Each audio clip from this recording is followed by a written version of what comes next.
বিশ্বকাপে মাঠের বাইরে জাদুর খেলা। আর্জেন্টিনাকে নিয়ে নতুন ভবিষ্যৎবাণী করেছে ঘানার এক তান্ত্রিক। আর্জেন্টিনাকে হারাতে করেছেন জাদু। তার দাবি, কেপ ভার্দের কাছে হেরে বিশ্বকাপ থেকে বিদায় নিবে আর্জেন্টিনা। 4 জুলাই মায়ামিতে অনুষ্ঠিত হবে Argentina Cape Verde round of 32 match. Group পর্বের সব ম্যাচে সহজে জেতা আর্জেন্টিনা এ ম্যাচে হারবে বলে ভবিষ্যৎবাণী করেছেন সেই তান্ত্রিক। তিনি বলেছেন, শেষ 32 ম্যাচে কেপ ভার্দে আর্জেন্টিনাকে বিদায় করবে।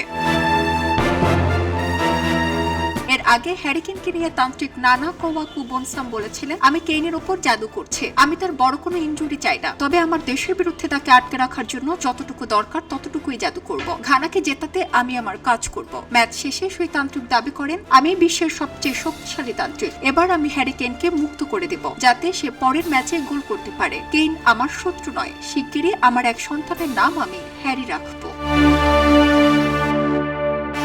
তার সে কথা মিলেও যায়। পরের ম্যাচে পানামার বিপক্ষে ইংল্যান্ডের 2-0 ব্যবধানের জয়ে ঠিকই গোল পান কেইন। এরপর থেকে তান্ত্রিক কোওয়াকু বনসামকে নিয়ে পুরো বিশ্বব্যাপী আলোচনা সমালোচনা তৈরি হয়েছে। আর্জেন্টিনাকে নিয়ে তিনি বলেন, আমার সমস্ত আধ্যাত্মিক ক্ষমতা এবার কেপ ভার্দের সাথে থাকবে। আর্জেন্টিনা কোনোভাবেই এই বাধা পার হতে পারবে না। তারা হেরে মায়ামি থেকেই বিদায় নেবে। আর্জেন্টিনাকে নিয়ে করা মন্তব্য কতটা সত্যি হয় দেখার অপেক্ষায় ফুটবল প্রেমীরা। সারা জেরিন, খবরের কাগজ, স্পোর্টস। খবরের কাগজ, নিখাদ, নির্ভীক, নিরপেক্ষ।